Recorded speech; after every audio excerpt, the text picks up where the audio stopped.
Hello hello hello. जय हिंद दोस्तों। UP classes में आपका स्वागत है। मैं निकेश यादव। आज आप लोगों के सामने जो आपका सेकेंड सेमेस्टर है मैथमेटिक्स सेकेंड है, इसमें जो आपका सब्जेक्ट मैथमेटिक्स सेकेंड है, इसको मैं आज आपको लेकर आ चुका हूँ। ये हमारा जो लेक्चर नंबर 2 है। इसके पहले जो हमने लेक्चर नंबर 1 किया है, उस लेक्चर्स में हमने आपका मैट्रिक्स के बारे में जाना है कि आपका अवयव क्या होता है और टाइप ऑफ मैट्रिक्स के बारे में जाना है। और उसमें जो हमने किया था टोटल, हमने आपका जो मैट्रिक्स के बारे में जाना था कि ऑर्डर ऑफ मैट्रिक्स क्या होता है, मैट्रिक्स के ऑर्डर्स क्या होते हैं, और आपके एलिमेंट्स ऑफ मैट्रिक्स क्या होते हैं, और उसमें क्या आपके रो क्या होते हैं, कॉलम्स क्या होते हैं, नंबर ऑफ रो क्या होते हैं, नंबर ऑफ कॉलम्स क्या होते हैं, और हम लोग कैसे फाइंड कर सकते हैं number of elements in a matrix. इन सारी चीजों के बारे में हमने जाना था। और लास्ट में जब हम लोग पढ़ रहे थे तो हमने पढ़ा था कि इक्वल मैट्रिक्स हमारा क्या होता है, जिसे हम लोग समान आव्यूह के नाम से जानते हैं। सो दैट आज हम लोग वहां से स्टार्ट करेंगे कि जो हमारा समान आव्यूह होता है वो हमारा समान आव्यूह होता है। जो हमारा समान आव्यूह होता है, इक्वल मैट्रिक्स हमारा क्या होता है, हमने बताया था आप लोगों को अगली क्लास में कि जो हमारा इक्वल मैट्रिक्स होता है वो इक्वल मैट्रिक्स क्या होता है। इक्वल मैट्रिक्स वे आपके कंपैरेटिव मैट्रिक्स होते हैं, वे तुलनात्मक आव्यूह होते हैं। तुलनात्मक आव्यूह क्या, वे तुलनात्मक आव्यूह होते हैं जो जिनके संगत अवयव जो होते हैं वे सेम होते हैं। जैसे कि आपके पास मैं दो आपको मैट्रिक्स देता हूं, एक आपको मैट्रिक्स ए देता हूं, मैट्रिक्स ए आपके सामने है 2 4 6 8 है, और एक और मैट्रिक्स आपके सामने है बी है, ये भी इसके भी अवयव क्या 2 4 6 8। अगर हमारे इसके अवयव अगर दोनों के अवयव सेम है तो हम लोग बोल सकते हैं कि ये जो दोनों मैट्रिक्स है A and B are equals. ये हमारे क्या है, ए और बी जो है ये दोनों क्या है, सेम है, इक्वल मैट्रिक्स। इस पर जो हमें रिलेटेड क्वेश्चंस मिलते हैं, क्वेश्चन कैसे मिलते हैं, क्वेश्चन बोल देगा कि आपको दो मैट्रिक्स दे देगा और बोल देगा कि ये जो मैट्रिक्स आपका है ये आपका इक्वल मैट्रिक्स है। तो हमें फाइंड, उसमें हमें तुलना करनी होती है, दोनों मैट्रिक्स को एक दूसरे के बराबर करते हैं और जो चीजें हमें ज्ञात नहीं होती हैं उनको हम लोग फाइंड कर लेते हैं। जैसे कि आपके सामने एक क्वेश्चन लिखा हुआ है कि आपका क्वेश्चन क्या दिया हुआ है। सबसे पहले हम लोग क्वेश्चन नंबर 1 देखते हैं। क्वेश्चन नंबर 1 दे दिए। क्वेश्चन नंबर 1 हमें दिया हुआ है -7 एंड m6 और -7 3 4 6 आपका दिया, आपका यहां पर p दिया है, और हमें क्वेश्चंस में बोला है कि फाइंड कीजिए क्या, m n p के मान को बताइए। क्या बोला है, m n p के मान को बताइए। अब हम जानते हैं कि ये जो हमारा मैट्रिक्स है ये हमारा मैट्रिक्स का आपका कौन सा, इक्वल मैट्रिक्स है। अब इक्वल मैट्रिक्स में एक चीज और जानते हैं कि जो हमारे आपके इक्वल मैट्रिक्स में जो आपके एलिमेंट्स होते हैं वो कौन से एलिमेंट्स, जो संगत अवयव होते हैं वो संगत अवयव सेम है। जैसे कि आप देख रहे होंगे कि यहाँ पर जो हमारा संगत अवयव है -7 के बराबर है, क्योंकि ये हमारा इक्वल मैट्रिक्स है। और अब हमें यम का मान निकालना है, तो अब इसका संगत अवयव ये हो गया, और यम का संगत अवयव क्या होगा, इसका संगत अवयव क्या होगा, इसका संगत अवयव 4 होगा। तो हम लोग यहाँ पर लिखेंगे क्वेश्चन सॉल्व करने से पहले कि तुलना करने, चूंकि हम लोग लिखेंगे चूंकि समान आव्यूह है, समान आव्यूह है, समान आव्यूह है, इसलिए संगत अवयव समान होंगे। क्या, जो इसके संगत अवयव हैं वो समान होंगे। जब संगत अवयव इसके समान होंगे तो हम लोग लिख सकते हैं कि यम का संगत अवयव क्या है, 4 है, तो हम लोग 4 लिख देंगे। अब यन का संगत अवयव क्या है, यन का संगत अवयव आपका 3 है, क्या लिख देंगे, 3 लिख देंगे। और 6 का संगत आपका, p का संगत अवयव क्या है, वो आपका 6। हमसे क्या बोला था कि यम एन पी का मान ज्ञात कीजिए, तो हमने यम एन पी का मान कैसे निकाला, हम देखें कि हमें जो मैट्रिक्स हमें दिया गया था वो मैट्रिक्स हमारा आपका कैसा है, इक्वल मैट्रिक्स है, समान अवयव है, इसलिए उसके जो संगत अवयव होंगे वो समान होंगे। सो दैट हमने देखा कि -7 जो यहाँ पर है, -7 का संगत अवयव यहाँ पर -7 है, और यम का संगत अवयव 4 है तो यम के बराबर 4 लिख दिया। यन का संगत अवयव 3 है तो यन के बराबर में हमने 3 रख दिया, और पी का संगत अवयव आपका 6 है तो हमने यहाँ पर 6 रख दिया। आई थिंक ये आपको अच्छे तरीके से समझ में आ गया। अब हम लोग अगले क्वेश्चंस की ओर बढ़ते हैं। आप सोच रहे होंगे ये तो हमें आता है, लेकिन हम धीरे धीरे आपका जो लेवल हो क्वेश्चंस का बढ़ता जाएगा, सो दैट आप लोग टेंशन ना लीजिए। अब हम लोग अगले क्वेश्चन की ओर बढ़ते हैं और देखते हैं एक एक करके।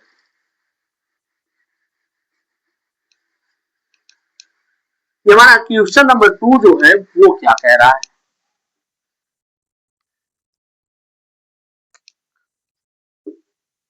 क्वेश्चन नंबर 2 जो हमसे बोल रहा है कि कुछ इस प्रकार हमें दो आपको मैट्रिक्स दे दिया है, दो मैट्रिक्स दिया है जिसमें कि x+3 x+3 z+4 2y-7 z+4 2y-7, उसके बाद -6 a-1 0, -6 a-1 आपका -6 a-1 0 दिया है। उसके बाद जो आपका b-3 -21 0, b-3 -21 0 आपका। अब अगला इसके बराबर में हमें क्या दिया, अब हमें बराबर में दे दिया, जब बराबर में दे दिया तो हम जान जाएंगे कि ये जो हमारा मैट्रिक्स है वो हमारा मैट्रिक्स आपका इक्वल है। 3/3 का भी ये मैट्रिक्स है, 0 6 है आपका, 3y-2 है, और आगे -6 -3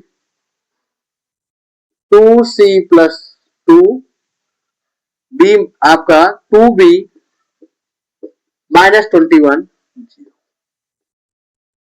इसमें हमें बोल रहा है कि क्या करना है, ये भी हमारा 3/3 का आपका ये आपका मैट्रिक्स है। इसमें हमें बोल रहा है कि x-y-z क्या करना है, इसमें हमें बोल रहा है कि आपको x, y, z, a, b, c सारी के मान हमें निकालने हैं।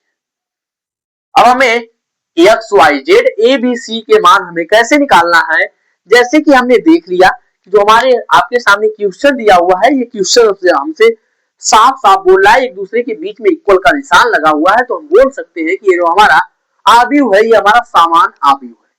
जब समान आव्यूह है तो हम लोग एक दूसरे से इसमें जो संगत अवयव है उनकी एक दूसरे से हम लोग तुलना कर सकते हैं। तो हम लोग क्या करेंगे, हम लोग कुछ इस प्रकार लाइन खींचेंगे इसको सॉल्व करने के लिए अच्छे तरीके से। अब हम क्या करेंगे कि तुलना करने पर लिखेंगे, तुलना करने पर कोष्टक में लिख देंगे हम लोग इक्वल मैट्रिक्स,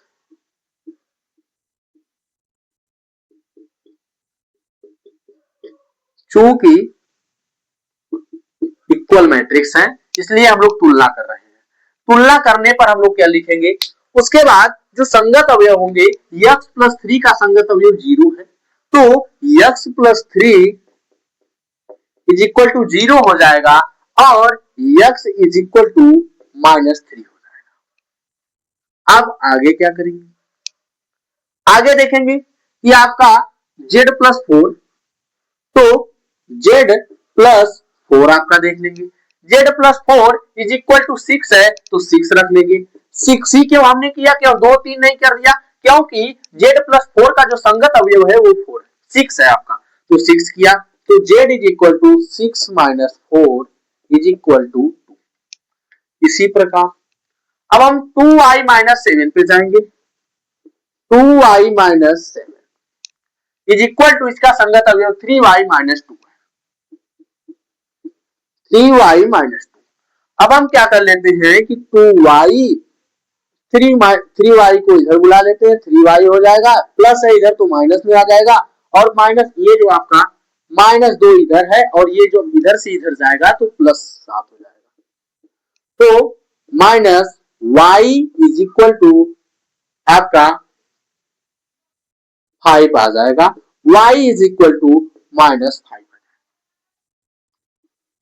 अब आगे क्या है, आगे देखेंगे, आगे हमारा है a minus 1 is equal to आपका -3 हमने रख लिया। अब a is equal to -3 plus 2 is equal to plus आपका 1 रहेगा, क्योंकि 1 इधर से माइनस रहेगा, इधर आएगा तो प्लस हो जाएगा, -2 हो जाएगा।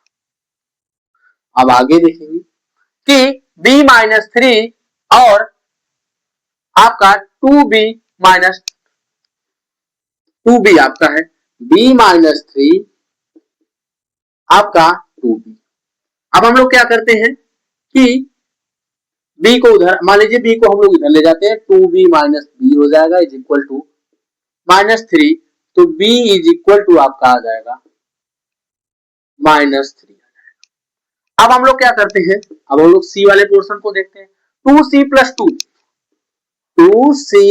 2 इज इक्वल टू आपका, इसका संगत अवयव 0 है तो इसके बराबर में हम लोग 0 लिख देंगे। अब आ जाएगा 2c इज इक्वल टू -2 और c इज इक्वल टू 2/2 -2/2, तो c इज इक्वल टू 1 आ गया। अब हमें सभी का मान निकल गया, तो अब हम लोग लिख सकते हैं, इकट्ठा करके लिख देंगे, x का मान क्या है हमारा, 3 है, आपका y का मान क्या है -5 है, z का मान क्या है 2 है, a का मान हमें क्या प्राप्त हुआ है, a का मान -2 प्राप्त हुआ है, b का मान क्या प्राप्त हुआ है -3 प्राप्त हुआ है, c का मान क्या प्राप्त हुआ है -1 प्राप्त हुआ है। यहाँ पर c is equal to -1। So I think आपको ये चीज आपको अच्छे तरीके से समझ में आई होगी कि मैंने कैसे किया। मैं सबसे पहले क्या किया, मैं देखा हूं कि मुझे आव्यूह दिया गया है और ये दोनों आव्यूहों के बीच में बराबर का निशान लगा हुआ है, यानी कि ये जो आव्यूह है ये इक्वल आव्यूह है। जब हमने जान लिया कि इक्वल आव्यूह है तो हमें पता है कि इक्वल आव्यूह की कंडीशन क्या होती है। इक्वल आव्यूह में जो उनके संगत अवयव होते हैं वो सेम होते हैं। जब संगत अवयव सेम होते हैं तो हमने एक दूसरे की तुलना करते हुए हमने पहले x का मान निकाला, फिर z का मान निकाला, फिर y का मान निकाला, फिर हमने a का मान निकाला, फिर b का, फिर c का मान निकाला। उसके बाद अंत में जब मान निकालने के बाद x बराबर 3 आया, y बराबर -5 आया और z बराबर 2 आया, आपका a बराबर -2 आया और b बराबर -3, c बराबर -1 आया। आई थिंक आपको ये चीजें अच्छे तरीके से समझ में आ गई होगी। अब हम लोग आगे क्या करते हैं, अब हम लोग अपने अगले क्वेश्चंस की ओर बढ़ते हैं कि हमारा जो तीसरा क्वेश्चन है वो हमसे क्या कह रहा है।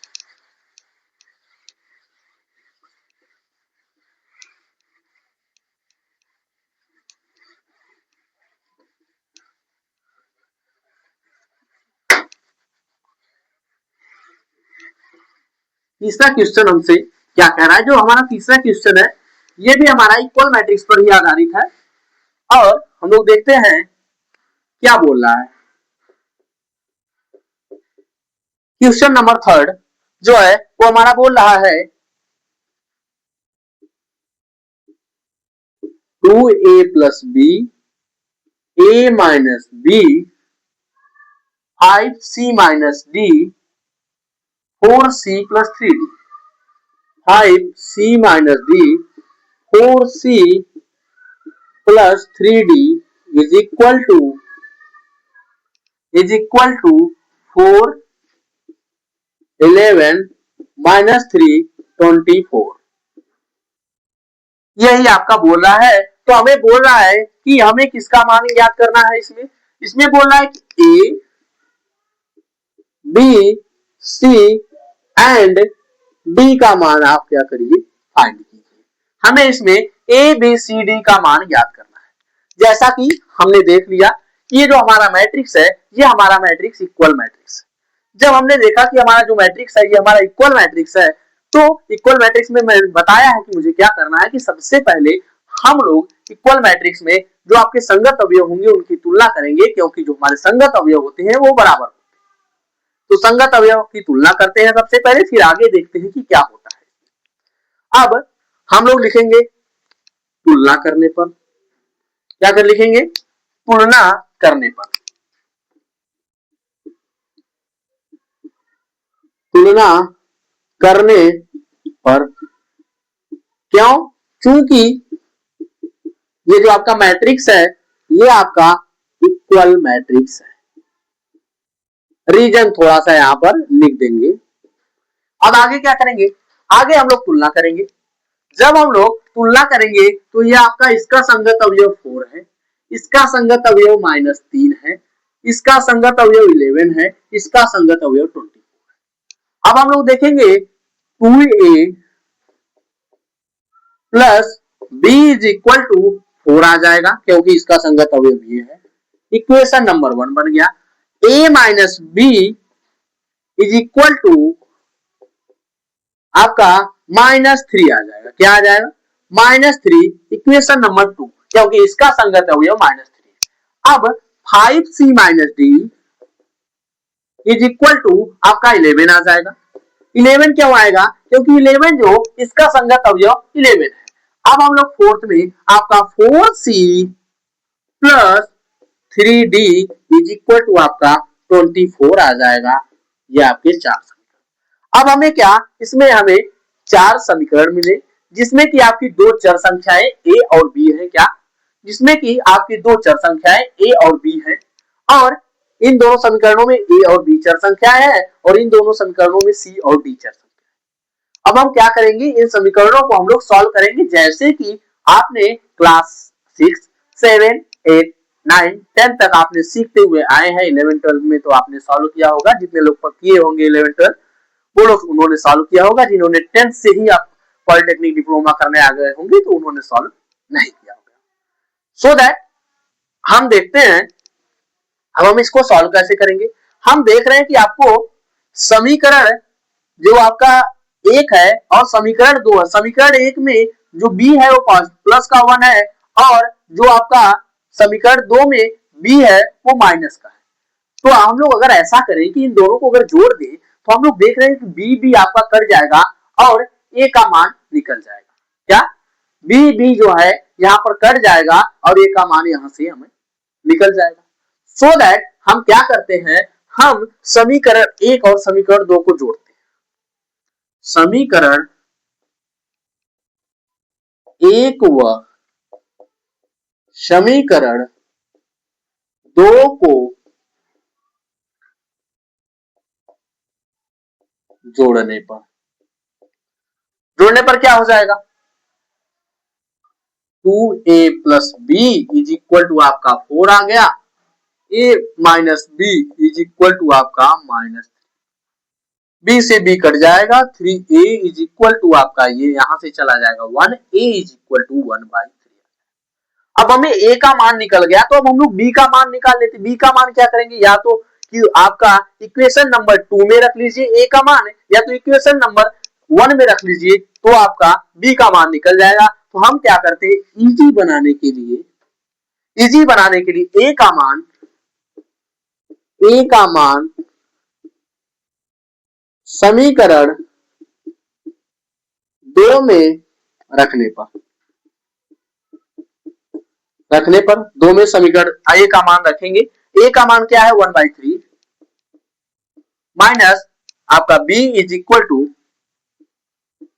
आपका -3। अब minus b is equal to -3, 1/-3 क्या हुआ, इधर पॉजिटिव है तो उधर जाएगा निगेटिव हो जाएगा।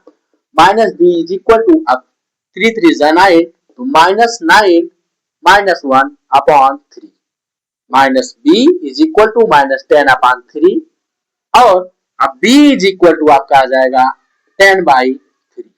a का मान निकल गया, b का मान, दोनों का मान निकल गया। अब हमें c और d का 2 का मान और निकालना है।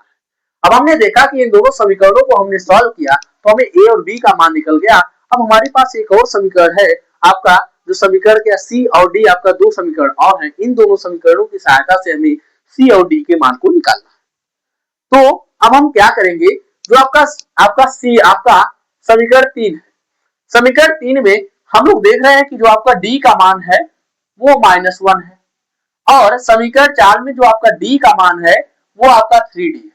अगर हम समीकरण के दोनों पक्षों में क्या करें, समीकरण के दोनों पक्षों में अगर हम लोग क्या कर दें, 3 से गुणा कर दें, तो क्या कोई फर्क पड़ेगा?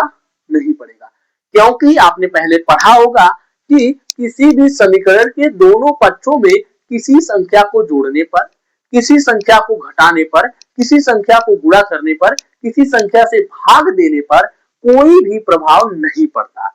हाँ, एक चीज यहाँ ध्यान रखनी है कि दोनों पक्षों में ये काम होना चाहिए। अगर आप भाग दोनों पक्ष में 5 से दे रहे हैं तो 5 से देना, गुणा कर रहे हैं 2 से तो दोनों पक्षों में 2 से ही गुणा करेंगे। अगर आप गुणा कर रहे हैं 5 से, जोड़ रहे हैं 10 तो दोनों पक्षों में 10 ही जोड़ेंगे। आई थिंक ये सारी चीजें आपको अच्छे तरीके से समझ में आ गई। सो दैट अब मैं क्या करूंगा, अब मैं इसमें जो आपका समीकरण 3 होगा इसमें मैं आपको मल्टीप्लाई करूंगा किससे? 3 से। हम लोग लिखेंगे समीकरण 3 में समीकरण 3 इंटू 3, जो आपका समीकरण 3 है उसमें 3 से मल्टीप्लाई करने पर क्या हो जाएगा? 15C हो जाएगा, आपका माइनस 3D हो जाएगा, और 11 3 33 हो जाएगा। ये हम लोग इसे समीकरण 5 मान लेते हैं। अब हमारे पास समीकरण 4 और समीकरण 5 में हम देख रहे हैं कि जो 3D यहाँ पर पॉजिटिव है, यहाँ पर 3D आपका जो है वो निगेटिव है, तो दोनों को ऐड करेंगे, जो 3D होगा दोनों आपस में क्या हो जाएंगे? कट हो जाएंगे। तो अब हम लोग यहाँ पर लिखेंगे आगे आगे हम लोग लिख सकते हैं समीकरण 4 प्लस समीकरण 5। समीकरण 4 प्लस समीकरण 5 करेंगे तो 4C plus 3D is equal to आपका आ जाएगा 24, एंड सेकेंड आपका क्या है? 15C minus 3D is equal to 33। अब क्या करेंगे? 3D दोनों आपस में कट गए क्योंकि पॉजिटिव निगेटिव है। अब यहां पर हो जाएगा 19C, यहां पर हो जाएगा आपका 57। 57C is equal to 57 upon 19, ये आ गया आपका 3। अब हमें C का मान निकल गया। अब हमारा जब C का मान निकल गया तो अब अगर हमें क्या D का मान निकालना हो, अगर हमें C का मान यहाँ पता चल गया तो C का मान अगर यहाँ रख दे, समीकरण 1 आपका समीकरण 3 समीकरण 4 समीकरण 5 किसी में भी रखेंगे हमें C का मान निकल जाएगा। लेकिन जोड़ घटाना गुणा भाग हमें ज्यादा न करना पड़े, इसलिए हम लोग समीकरण जो आपका 3 है इसमें हम लोग C का मान रखेंगे। C का मान समीकरण 3 में रखने पर आपका जब C का मान समीकरण 3 में रखेंगे 5 इंटू 3 हो जाएगा, माइनस आपका D हो जाएगा, इज इक्वल टू आपका 11 हो जाएगा। अब D is equal to, D को हमने इधर ला दिया तो D is equal to 15 minus 11 is equal to 4। So that हमने अंत में क्या पाया कि A is equal to A B C D, जिसमें कि हम D पाए हैं 4 और C पाए हैं 3 और A को पाया 1/3 और इसको पाए 10/3। ये चीजें आपको अच्छे तरीके से क्लियर हो गई होगी कि हमने A का मान निकाल दिया। हमसे यही बात बोला था कि ABCD का मान आप लोग निकालिए। आगे अब हम लोग क्या करेंगे? अब हम लोग अपने फोर्थ क्वेश्चन की ओर चलते हैं और देखते हैं कि हमारा फोर्थ क्वेश्चन हमसे क्या बोल रहा है।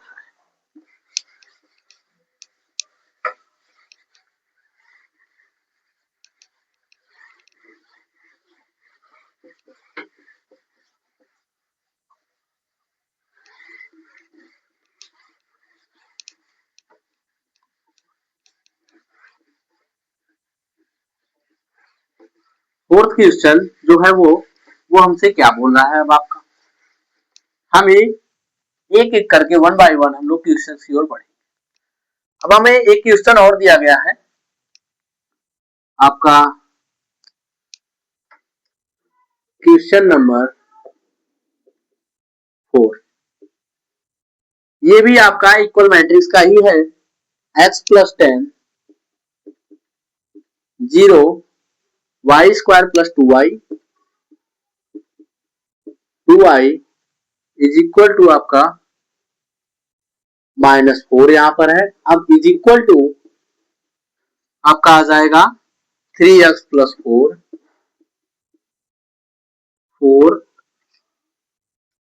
3 0 और y स्क्वायर माइनस 5y आपका आ गया। बोल रहा है इसमें हमें x y इज इक्वल आपका हमें x और y के मान के बारे में पूछ रहा है। जैसा कि हमने देखा कि जो हमारे मैट्रिक्स है कि हमारे मैट्रिक्स इक्वल मैट्रिक्स है। इक्वल मैट्रिक्स में हम जानते हैं कि हमें क्या करना होता है, जो आपके संगत अवयव होते हैं उन संगत अवयवों की एक दूसरे से हम लोग तुलना करें। अब हम यहाँ पर क्या करेंगे, यहाँ पर भी हम लिखेंगे कि तुलना करने पर, तुलना करने पर। क्यों? क्योंकि ये क्या हमारा है, इक्वल मैट्रिक्स है, इक्वल मैट्रिक्स है हमारा।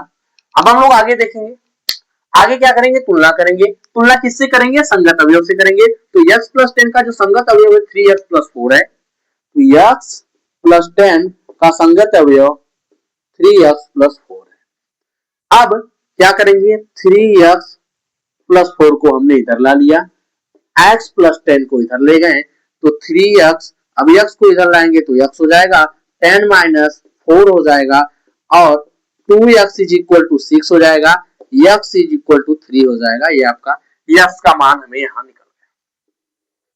अब हमें आगे y square plus 2y is equal to 3, हमने 3 क्यों लिखा, क्यों हम y स्क्वायर माइनस 5y नहीं लिख देते, क्योंकि इधर हम इस वजह से नहीं लिख रहे हैं। क्यों नहीं लिख रहे हैं, क्योंकि जो यह y स्क्वायर प्लस 2y का जो संगत अवयव है वो 3 है और समान अवयव में जो संगत अवयव होते हैं वो बराबर होते हैं।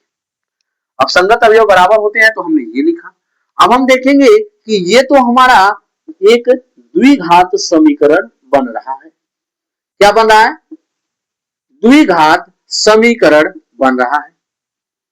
अब द्विघात समीकरण को हम लोग सॉल्व कैसे करते हैं, तो द्विघात समीकरण के लिए हम लोग सेपरेट करते हैं कुछ इस प्रकार।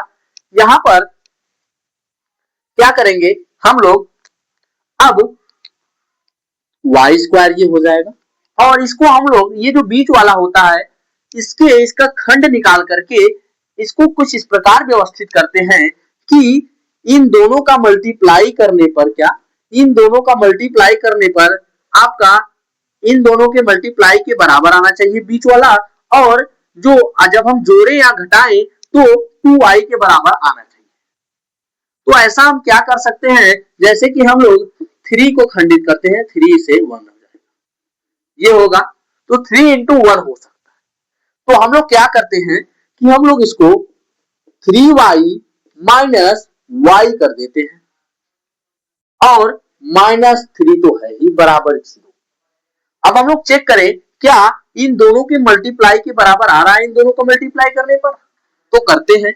इन दोनों का अगर मल्टीप्लाई करेंगे तो हम देखेंगे कि y स्क्वायर इंटू -3 से करेंगे तो -3y स्क्वायर आएगा इसका। अब हम इन दोनों का मल्टीप्लाई करते हैं तो इन दोनों का मल्टीप्लाई अगर करें 3y आपका इंटू -y, तो मल्टीप्लाई करेंगे दोनों का तो आ जाएगा -3y स्क्वायर। ठीक है, एक कंडीशन तो हमारी पूरी हुई कि -3y स्क्वायर हमारा आ रहा है। अब हम क्या दोनों को अगर जोड़े या घटाएं तो हम लोग यहाँ पर घटाना का निशान लगा हुआ, घटा रहे हैं तो हमारा 2y आ रहा है, यानी कि हमारा घटाने पर इसके बराबर आ रहा है, दोनों का मल्टीप्लाई करने पर, इन दोनों का मल्टीप्लाई करने पर इन दोनों के मल्टीप्लाई के बराबर आ रहा है। सो दैट हमने जो सेपरेट किया है वो हमारा सही है। ये हमें कैसे करना होता है, आई थिंक ये आप लोग 6वीं 7वीं 8वीं क्लासों से आप लोग करते हुए चले आ रहे हैं ये सारी चीजें। ये मुझे उतनी ज्यादा डीपली बताने की जरूरत नहीं। अब हम लोग आगे क्या करेंगे, अब हम लोग यहाँ से कॉमन लेते हैं, क्या करते हैं कॉमन लेते हैं। ये हमने दो के जोड़े बनाए। अब हम यहाँ पर देख रहे हैं y हमें कॉमन मिल रहा है, तो y हम यहाँ पर कॉमन लेते हैं, y प्लस 3 अंदर बढ़ जाएगा। अब यहाँ पर इसके अलावा कुछ तो कॉमन मिल ही नहीं रहा है। देख रहे -1 मिल रहा है। जब एक चीज हमें ध्यान रखनी होती है, जब हमें कहीं पर कुछ भी कॉमन नहीं मिलता तो वहां पर हमें आपको 1 तो कॉमन प्रॉपर मिलेगा ही मिलेगा। सो दैट हम लोग 1 कॉमन लेते हैं, यहाँ पर माइनस भी था तो माइनस भी कॉमन हो गया। अब y प्लस 3 बच गया बराबर 0। हमने एक चीज देखा कि हम लोगों को जब भी अगर ऐसे आपको द्विघात समीकरण आप सॉल्व कर रहे हो, अगर ऐसा आए तो हमें एक चीज देखना है कि जो आपके यहाँ दोनों कोष्टक बनेंगे, दोनों कोष्टक आपके सेम होने चाहिए। अगर आपके दोनों कोष्टकों में ये जो आपके नंबर्स हैं वो सेम नहीं आए, सो दैट आप कह सकते हैं कि आपने यहाँ पर इक्वेशन आपने इसको सेपरेट किया था सॉल्व करने के लिए, आपने अच्छे से सॉल्व नहीं किया, वो सही सॉल्व नहीं किया, वो गलत है। और जब यहाँ पर दोनों सेम आ गया, सो दैट हम लोग ये बात कह सकते हैं कि ये जो हमने सॉल्व किया है, ये जो हमने यहाँ पर खंडित किया था वो हमने सही किया था। अब यहाँ पर भी हमें कुछ कॉमन मिल रहा है, तो यहाँ पर हमें क्या y प्लस 3 कॉमन मिल रहा है, तो y प्लस 3 हो गया। अब दूसरे कोष्टक में y माइनस 1 बच गया। अब क्या 0 हो गया। अब एक बार हम y minus 1 is equal to 0 ले लेते हैं, तो y बराबर 1 आ जाएगा। एक बार आपका y plus 3 is equal to 0 ले लेते हैं, तो y बराबर आपका माइनस 3 आ जाएगा। सो दैट हम x का मान क्या, आपका x का मान 3 मिला, x is equal to 3 and y is equal to आपका 1 3 कामा माइनस 1 आपने पाया। हमें x का मान 3 मिला और y का मान -3 कामा आपका -3 कामा 1 आपको मिला। आई थिंक ये जो आपका क्वेश्चन है ये आपको अच्छे तरीके से समझ में आया। अब हम लोग अपने अगले क्वेश्चंस की ओर बढ़ते हैं और देखते हैं कि हमारा अगला क्वेश्चन क्या है। फिफ्थ क्वेश्चन सबसे क्या हमसे बोल रहा है,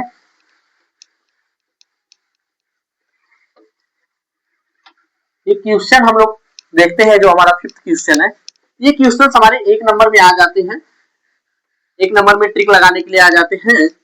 ये उस प्रकार का क्वेश्चन है जैसे कि आपका बोल रहा है कि यदि किसी मैट्रिक्स में आव्यूह में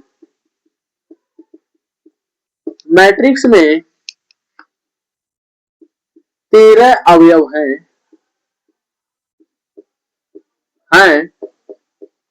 तो उसके संभावित कोटियां कितनी होंगी। कोटियां का मतलब हो गया ऑर्डर्स, उसके ऑर्डर्स कितने होंगे, ऑर्डर्स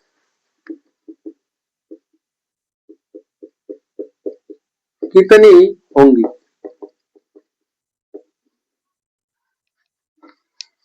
सो दैट हम देख सकते हैं कि हम लोग जानते थे कि कोई भी मैट्रिक्स हमें दिया हुआ है, मान लीजिए ये जो आपका मैट्रिक्स है 2 4 6 8 9 5, ये आपका एक मैट्रिक्स है। इसके ऑर्डर्स क्या होते हैं, ऑर्डर्स हमने बताया था कि ऑर्डर्स हम लोग यहाँ पर लिखते हैं, और पहले जो ऑर्डर्स में होता है वो नंबर ऑफ रो होता है, यानी कि पंक्तियों की संख्या होती है। तो पंक्तियों की संख्या यहाँ पर 2 है तो 2 हो जाएगा, और उसके बाद क्रॉस करेंगे, क्रॉस लिखेंगे तो वो क्या हो जाएगा। इसके बाद हम लोग नंबर ऑफ कॉलम्स करते थे, नंबर ऑफ कॉलम्स यहाँ पर 3 है, C1 C2 C3, तो ये आपके ऑर्डर्स इसके क्या हो गए 2 into 3 हो गए।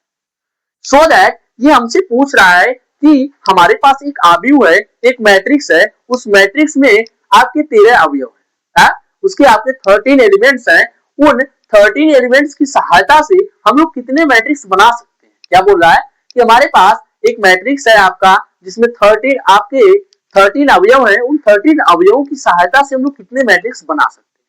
सो दैट हम यहाँ पर देखते हैं कि हमारे पास 13 अवयव और 13 अवयवों की सहायता से हम लोग कितने मैट्रिक्स बना सकते हैं। अब देख लेते हैं कि A 1 2 3 4 5 6 7 8 9 10 11 12, 13। आपके पास ये 13 आपके पास नंबर्स हैं और इनकी सहायता से हमें मैट्रिक्स बनाने कि हम और कितनी ऑर्डर्स के मैट्रिक्स बना सकते हैं। तो हम देखेंगे कि एक मैट्रिक्स तो हम कुछ इस प्रकार बना लेंगे 1 2 3 4, यहाँ पर 13 तक यहाँ पर रहेंगे आपके आपके तो हम लोग इसको लिख सकते हैं कि इसका जो ऑर्डर होगा, इसकी जो आपकी रो है 1 है और कॉलम आपके कितने 13 हो जाएंगे 1 इंटू 13 का बन जाएगा। और ठीक इसकी इसी प्रकार एक उल्टा बन सकता है इसका a बराबर 1 2 3 4 5, अब यहाँ पर 13 तक आपका आ जाएगा। तो यहाँ पर क्या हो जाएगा, यहाँ पर जो बनेगा वो नंबर ऑफ रो आपके 13 हो जाएंगे और नंबर ऑफ कॉलम्स 1 हो जाएगा। सो दैट यहाँ पर आप लोग सोचिए कि इसके अलावा कोई और आपके ऑर्डर की मैट्रिक्स बन सकती है या नहीं बन सकती है। तो मैं कहूंगा कि 13 अवयव है, चलिए हम 4 इंटू आपका एक और बनाते हैं 1 2 3 4 5 6 7 8 9, आपका आगे बढ़ा लेते हैं 10 11 12। नहीं, हमें 13 अवयव हमारे होने चाहिए किसी भी मैट्रिक्स में, उसकी ऑर्डर बताने के लिए 13 अवयव होने चाहिए। जब 13 अवयव की केवल कितने मैट्रिक्स बन पा रहे हैं, 2 मैट्रिक्स बन पा रहे हैं, 2 ऑर्डर्स की। ऑर्डर क्या क्या है, एक आपका 1/13 है और एक है 13/1 है। सो दैट हम लोग यहाँ पर बोल सकते हैं कि यहाँ पर केवल 2 ऑर्डर्स होंगी। वो ऑर्डर क्या क्या होंगे, वो ऑर्डर होंगे आपके 2 ऑर्डर हो सकते हैं, कौन कौन से 1/13 एंड 13/1। 1/13 एंड 13/1 केवल आपके यही हो सकते हैं। इसी प्रकार अब यहाँ पर एक हमें और दूसरा सेकंड क्वेश्चन बोला है। सेकंड क्वेश्चन में हमें बोला है कि अगर हमारे पास 24 अवयव, जो एलिमेंट्स हैं वो 24, अगली बार बोला है कि यदि किसी मैट्रिक्स में 24 अवयव हो तो उसके संभावित कोटियों या फिर ऑर्डर्स की संख्या हमें बताइए। तो उस स्थिति में हम लोग कैसे बताएंगे, तो इस स्थिति में हम लोग क्या करेंगे, एक तो देखेंगे कि हम लोग 24 1 इंटू 24 का बना सकते हैं। कितने का बना सकते हैं, 1 इंटू आपका 1 इंटू 1/24 का बना सकते हैं। और दूसरा क्या बना सकते हैं, दूसरा 24/1 का बना सकते हैं। और अब आगे क्या करेंगे, इनको हम खंडित करेंगे 24 को, 2 से काटेंगे 12 हो जाएगा, 2 से काटेंगे 6 आ जाएगा, 2 से काटेंगे 3 हो जाएगा, 3 से काटेंगे 1। तो एक बार हम लोग देखते हैं 2 लिखते हैं और 2 2 जा 4, 4 3 जा 12। तो 2/12 की भी हो सकती है, क्या 2/12 की भी हो सकती है। तो जब 2/12 की हो जाएगी तो आपकी 12/2 की भी होगी, क्या, क्योंकि हमने 1/24 की किया तो इसका उल्टा 24/1 का भी हुआ। तो इसीलिए जब 2 इंटू 12 की होगी तो 12 बाई आपकी 2 का भी हो जाएगा। इसी प्रकार हम आगे चलेंगे, आगे हम देखेंगे कि आप क्या करते हैं, 2 2 जा 4 और 2 3 जा 6, क्या आपका 2 2 जा 4, 2 3 जा 6, तो 4 इंटू 6 का भी आपका बन सकता है। और जब 4 इंटू 6 का बन सकता है तो आपका 6 इंटू 4 का भी बन सकेगा। अब इसमें एक और आएगा, कौन सा, 2 2 जा 4, 2 3 जा 6, आपका 4 2 जा 8 आ जाएगा। क्या आ जाएगा, 2 2 जा 4, 4 2 जा आपका 8 आ जाएगा, 8/3 का। तो एक आपका 8/3 का बनेगा और एक 3/8 का बनेगा। क्या इसके अलावा कोई और बन रहा है, तो आप कहेंगे नहीं, इसके अलावा कोई और नहीं बन रहा है। कितनी है ये टोटल ऑर्डर, कितनी है, जो ऑर्डर्स हैं 8 ऑर्डर के आपके जो मैट्रिक्स बनेंगे 1 2 3 4 5 6 7 8। टोटल ऑर्डर कितने हो सकते हैं? 8 ऑर्डर आपके हो सकते हैं। आई थिंक आप लोग अच्छे तरीके से इसको समझ गए। इसमें आप लोग सोच रहे होंगे इतना सोचना पड़ रहा है। हाँ, आपको बिल्कुल सोचना पड़ेगा, बट ये बहुत कठिन नहीं है, ये बहुत ही आसान है, जो कि आपका 1 नंबर में आता है। थोड़ा सा आपको सोचना पड़ेगा कि हाँ कितना कितना हो सकता है। जैसे कि मैंने बताया था कि आपके जो नंबर ऑफ एलिमेंट्स होते हैं वो number of row into number of columns होते हैं। क्या? Number of row into number of columns. तो हम लोग चेक कर लेते हैं कि ये जो हमारे होते हैं नंबर ऑफ रो होते हैं पहले, और बाद में जो होते हैं नंबर ऑफ कॉलम्स होते हैं। और हमें 24 एलिमेंट्स दिया है किसी भी आपका जो आव्यूह है। तो हम लोग देख लेते हैं क्या 24 एलिमेंट सब में होंगे। तो 1 इंटू 24 करेंगे तो हाँ 24 आएगा। 24 इंटू 1 करेंगे तो हाँ 24 आएगा। 2 इंटू 12 करेंगे तो हाँ 24 आएगा। अब 12 इंटू 2 करेंगे तो भी 24 आएगा आपका। 4 इंटू 6 करेंगे तो भी आपका 24 आएगा। और 6 इंटू 4 करेंगे तो फिर भी आपका 24 आएगा। 8 इंटू 3 करेंगे फिर भी आपका 24 आएगा। 3 इंटू 8 करेंगे फिर भी आपका 24 आएगा। आई थिंक ये आपको अच्छे तरीके से 1 बाय 1 क्लियर हो गया होगा, जितनी भी चीजें मैं आपको बता रहा हूं। अब आगे आपका क्वेश्चन जो है 6 नंबर है, वो कुछ इस प्रकार है।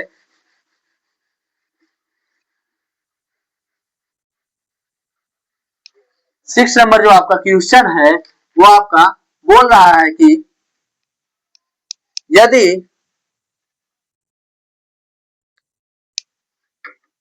इक्वल मैट्रिक्स पर आधारित ये भी है x plus y plus z, और आपका एक्स प्लस जेड और एक्स प्लस वाई है।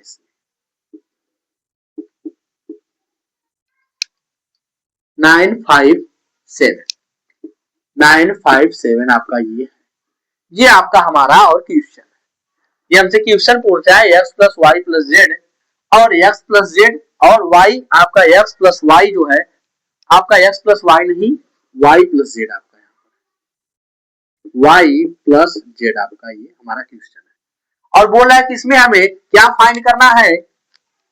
आपको एक्स कामा वाई कामा जेड फाइंड करना है। एक्स वाई जेड के मान को हमसे ये पूछ रहा है। तो हम जान रहे हैं कि ये जो हमारा मैट्रिक्स है ये हमारा इक्वल मैट्रिक्स है। इसलिए हम लोग क्या करेंगे, इसको हम लोग तुलना कर लेंगे। तो हम लोग बोलेंगे, हम लोग लिखेंगे तुलना करने पर। इक्वल मैट्रिक्स में तुलना क्यों करते हैं? क्योंकि जो संगत अवयव हमारा होता है वो समान होता है। तुलना करने पर अब यहां पर क्या इक्वल मैट्रिक्स लिख सकते हैं।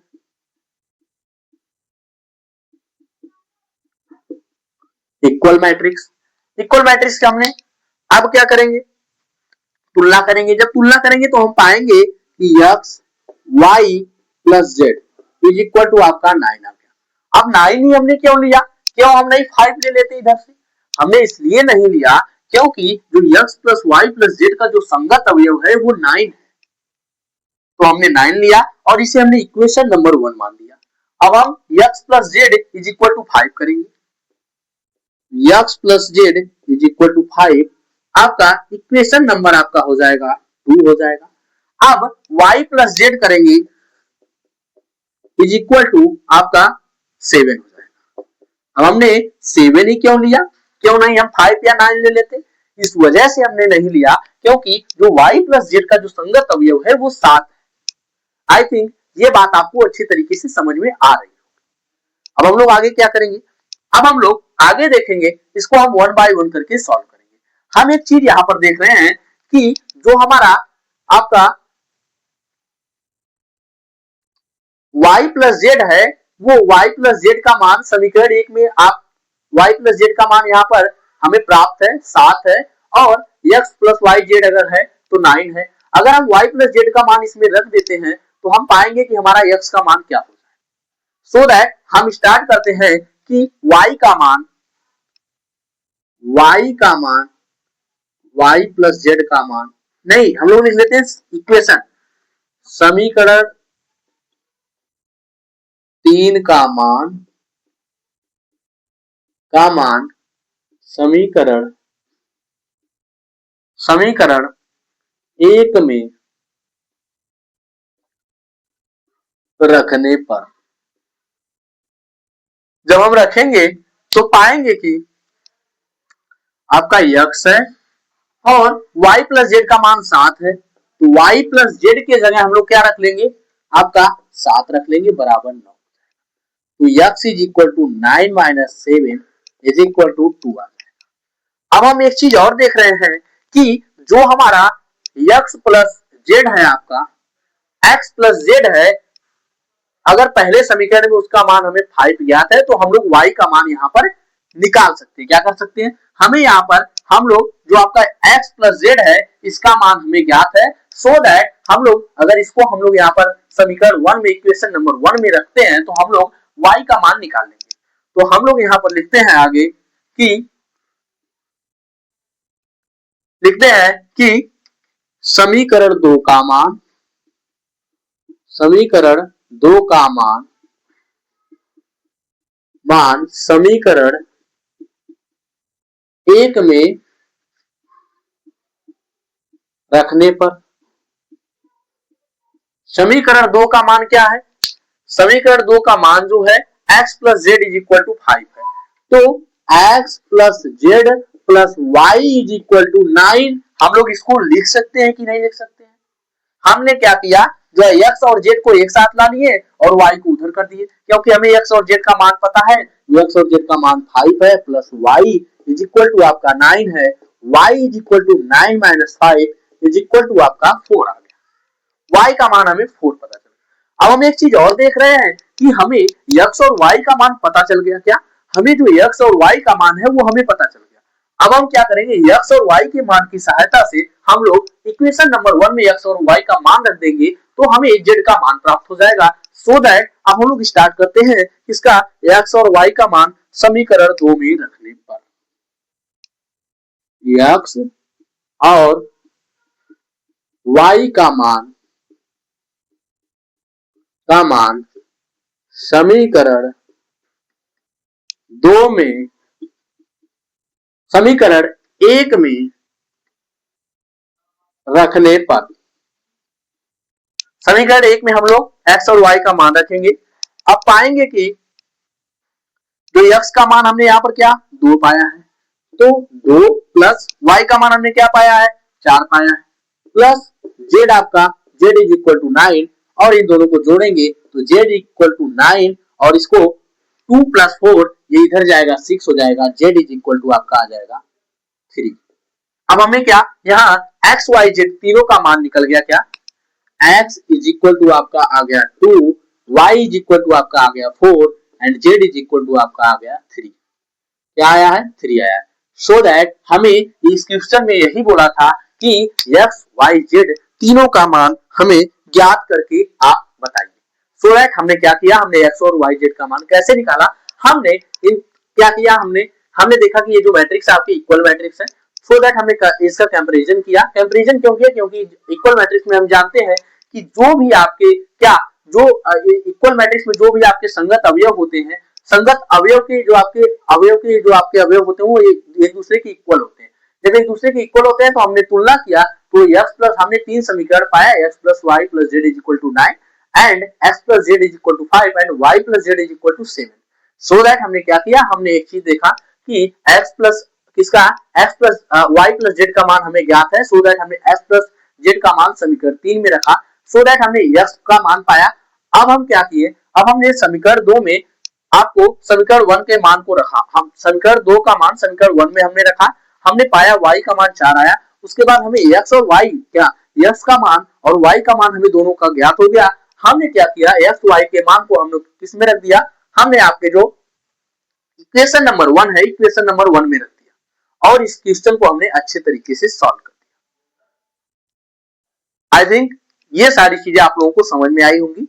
अब मैं क्या करता हूं, आपको जिन जो चीजें मैंने कल आप लोगों को पढ़ाया था उस पर मैं थोड़ा सा आपको रिवीजन करा देता हूं, जिस पर कुछ क्वेश्चंस आपके पूछे जाते हैं।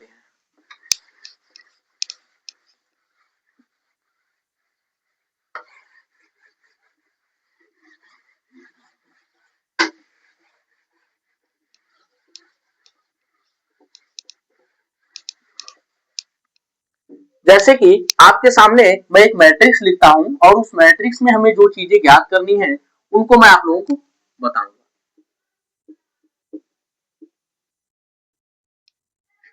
2 4 6 8 9 4 2 3 2 4 8 6 ये हमने एक हमारे पास एक मैट्रिक्स है। ये मैट्रिक्स में इस मैट्रिक्स में हमें क्या क्या ज्ञात करना है। सबसे पहले number of row, number of row यानी कि पंक्तियों की संख्या, नंबर ऑफ कॉलम्स, कॉलम स्तंभ की संख्या, नंबर ऑफ एलिमेंट्स अवयवों की संख्या। अब नंबर ऑफ आपके ऑर्डर पूछ रहा है इसमें, order of matrix, order of matrix. इतनी सारी चीजों को हमसे ये जो आपका क्वेश्चन है ये हमसे पूछ रहा है। क्या बोल रहा है कि नंबर ऑफ रो बताइए, number of column, number of elements and order of matrix. तो हमने बताया था कि नंबर ऑफ रो, जैसे कि नंबर ऑफ रो इसमें कितनी है, हमने बताया था कि जो आपकी हॉरिजेंटल पंक्तियां होती हैं उन्हें हम लोग आप रो बोलते हैं एक तरह से। तो इसमें कितनी है, R1 R2 R3 R4।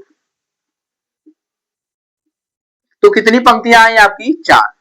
तो हम लोग यहाँ पर क्या लिख देंगे, आपकी जो नंबर ऑफ रो है वो 4 है।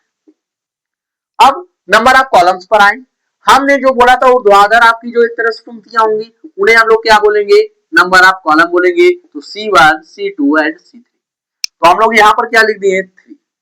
अब आपका आया number of elements. Number of elements मैंने क्या बताया था, number of elements is equal to number of row into number of columns.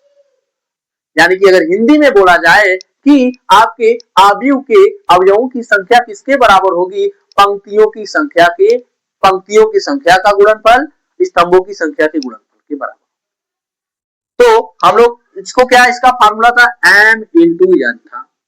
तो हम लोग क्या कर सकते हैं, हम लोग क्या, नंबर ऑफ रो आपका m नंबर ऑफ रो होता है तो 4 इंटू 3 कर देंगे, ये हमारा क्या 12 हो जाएगा। और हम लोग जाने क्या है, हमारे 12 इसमें अवयव है, एलिमेंट्स है। सो हम लोग जान देखते हैं 1 2 3 4 5 6 7 8 9 10 11 12। यस, 12 आपके इसमें जो आपके एलिमेंट्स हैं वो 12 अवयव है इसमें। अब आगे हम लोग क्या करेंगे, आगे हम लोग ऑर्डर ऑफ मैट्रिक्स, जो हमारा मैट्रिक्स होता है उसकी ऑर्डर्स क्या निकालते, कैसे निकालते, ऑर्डर क्या होता था।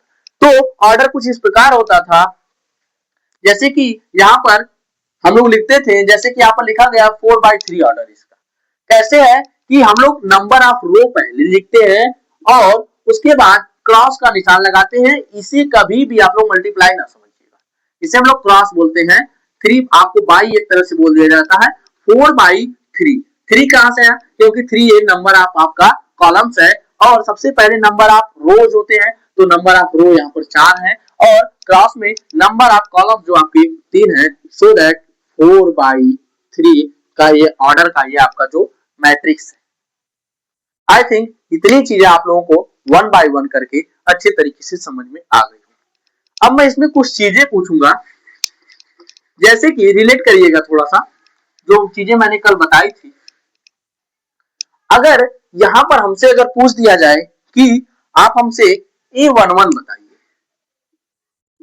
A11 बताइए, A22 बताइए,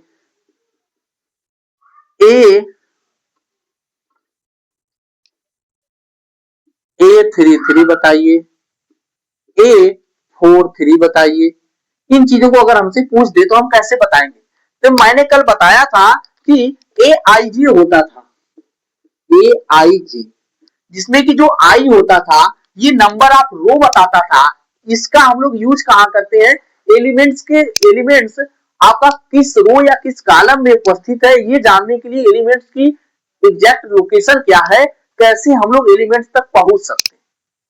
जैसे कि अगर हमें किसी के घर जाना होता है तो हमें उसके यहाँ का पता होना चाहिए कि उसका गांव कैसे कहाँ पर है। अगर हमें गांव का पता चल गया तो उसके बाद हमें उसके यहाँ आपका किस गेट से कहाँ से उसका रास्ता है, किधर दाहिने बाएं जाना है, ये सारी चीजें हमें जानना है। इससे अच्छा है कि हम मकान नंबर ही जान लें। अगर हमें मकान नंबर डायरेक्टली पता चल जाता है तो उसके घर हम आराम से पहुंच जाएंगे। गांव का पता, मकान नंबर का पता, सो दैट हम क्या करेंगे, हम वहां पहुंच जाएंगे। अब क्या करेंगे, वहां जाकर पहुंच जाएंगे आसानी से। तो यहाँ पर क्या होता है, यहाँ पर हमें एलिमेंट की उपस्थिति जानने के लिए नंबर ऑफ रो और नंबर ऑफ कॉलम्स का पता होना चाहिए। तो अगर हमसे आपके सामने ये जो आपके क्वेश्चन दिया है, हमसे बोल रहा है कि A11 बताइए, तो जिसमें कि आपका पहले होता है आई, ये आपका नंबर ऑफ रो होता है, बाद में जो होता है वो जे होता है, वो नंबर ऑफ कॉलम्स होता है। तो A11 का मतलब क्या हुआ, A11 का मतलब है कि पहले रो में है, और आपका 11 का मतलब पहले ही कॉलम में है, तो ये क्या है, 2 है। तो यहां पर क्या आ जाएगा, 2 आ जाएगा। इसी प्रकार A22 क्या है, A22 का मतलब दूसरे रो में है और दूसरे ही कॉलम में है, तो दूसरे रो में है और दूसरे ही कॉलम में है, तो यही तो आएगा। हाँ, तो 4 आ जाएगा यहाँ। अब आगे बोलना है A33 क्या है, A33 का मतलब तीसरे रो में है और तीसरे रो में है और तीसरे ही कॉलम में है, तो तीसरे ही कॉलम में क्या हमारा 8 आ रहा है। अब बोला A43 का मतलब है कि चौथे रो में है, फोर्थ नंबर रो में है और तीसरे कॉलम में है, 3 का मतलब तीसरे कॉलम में है, तो ये हमारा 6 आ रहा है। आई थिंक ये सारी चीजें आप लोगों को 1 बाय 1 करके अच्छे तरीके से समझ में आ गई। अगर आपको कोई भी डाउट रहेगा, आप लोग कमेंट करिएगा। मेरी जो अगली क्लास होगी उस क्लास में मैं आपके डाउट को सॉल्व करने का प्रयास करूंगा पूरा अच्छे तरीके से। और हालांकि मैं यहाँ पर सोच भी रहा हूँ कि यहाँ पर इतना पढ़ाने के बाद आप लोगों के दिमाग में कोई डाउट बचने नहीं चाहिए, क्योंकि मैंने 1 बाय 1 करके आप लोगों के जो आपके डाउट हो सकते हैं उन डाउट को अपने ऊपर लेकर के मैंने अच्छे तरीके से इसको मैंने क्या किया है, एक्सप्लेन किया है। सो दैट अब हम लोग अगली क्लास में मिलते हैं। अगली क्लास में हम लोग क्या पढ़ेंगे, आपका अलजेब्रा पढ़ना है, किसके, मैट्रिक्स का अलजेब्रा जो होता है वो हमें अच्छे तरीके से पढ़ेंगे और उस पर उससे रिलेटेड कुछ क्वेश्चन करेंगे। सो दैट तब तक के लिए मैं आप लोगों से विदा लेता हूं। जय हिंद।